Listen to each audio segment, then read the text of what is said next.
नमस्कार दोस्तों, स्वागत है आप सभी का मेरे YouTube चैनल आओ संस्कृत सीखे में। दोस्तों, आज हम लोग सीखने जा रहे हैं कोरोना कालः, यानी कि कोरोना पर संस्कृत में किस प्रकार से हम वाक्य लिखें, किस प्रकार से हम वाक्य बनाएं। और क्योंकि ये जो कोरोना विषय है ये हिंदी, इंग्लिश, संस्कृत सभी भाषाओं में सब्जेक्ट के अनुसार, विषय के अनुसार ये हर विषय में इसके ऊपर वाक्य, निबंध, इस प्रकार से प्रश्न अवश्य आएगा। कहीं ना कहीं परीक्षा में ये प्रश्न जरूर आएगा, चाहे वो हिंदी हो, संस्कृत हो या इंग्लिश हो, कि कोरोना के ऊपर कुछ अपने शब्दों में इसके विषय पर कुछ वाक्य लिखें। ठीक है, तो संस्कृत में हम किस प्रकार से इसके वाक्य बनाएंगे वो आज हम यहाँ सीखने जा रहे हैं। और आप इसको पूरा, इस वीडियो को पूरा देखिए और सीखिए, और इसको लाइक कीजिए, शेयर कीजिए, सब्सक्राइब कीजिए। तो सबसे पहले हम देखते हैं कि हम पहला वाक्य कैसे बनाएंगे। जैसे कि हम जानते हैं कि पूरे विश्व में जो कोरोना है वो एक महामारी के रूप में प्रकट हुई है। तो सर्वप्रथम हम पहला वाक्य लिखेंगे, सर्वं विदितम् अस्माकं देशस्य सर्वेषु स्थलेषु कोरोना संक्रमणस्य वर्धयते। सभी को ज्ञात है कि हमारे देश के विभिन्न स्थानों में या विभिन्न स्थलों पर संक्रमण, कोरोना का जो संक्रमण है वो बढ़ रहा है। दूसरे वाक्य में हमने लिखा है, कफ, शिरोवेदना, ज्वर, श्वसन नलिकायाः संक्रमितः छिंक्यादि अस्य संक्रमणस्य प्रमुखाः लक्षणाः। इसके जो लक्षण हैं वो हमने यहाँ पर लिखे हैं इस वाक्य में। तो जैसे कि सभी को पता है ना कि कोरोना के जो लक्षण हैं वो क्या है, जैसे सर्दी, खांसी, सिर में दर्द, बुखार, सांस नली में संक्रमण, छींक आदि इसके प्रमुख लक्षण हैं। इसको हमने दूसरे वाक्य में लिख दिया। तीसरे वाक्य में हमने लिखा है, अस्य संक्रमणेन प्रभाविताः अनेकाः जना मृतवन्तः। इसके संक्रमण से प्रभावित कई लोग मृत्यु को प्राप्त हो गए। ठीक है, कई लोगों ठीक हुए हैं और कुछ लोग मृत्यु को प्राप्त हो गए। चौथे वाक्य में हमने लिखा है, कोरोना विषाणु चीन देशातः अनेकाः देशाः संक्रमण ग्रस्ताः भुवन।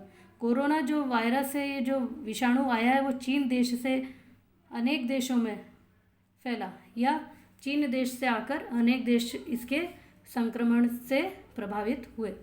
ठीक है, पांचवें वाक्य में हम लिखेंगे, मुख नासिकाच्छादकस्य प्रथमः अनिवार्यः।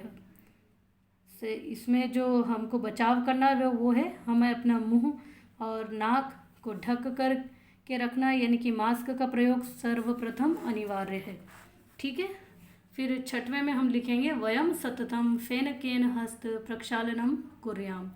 सबसे पहले हमको निरंतर क्या करना चाहिए, फेन केन यानी कि साबुन से हमको, या जो सैनिटाइज़र उससे हमको हाथ धोते रहना चाहिए। सातवें में हमने लिखा, वयम गृहेषु भूत्वा सुरक्षिताः भविष्यामः। हम सबको घरों में रहकर हम क्या हो सकते हैं, सुरक्षित रह सकते हैं, या हम घरों में रहकर ही सुरक्षित हो पाएंगे। आठवें में लिखा है हमने, जनाः भीताः नगरेषु पलायमानः।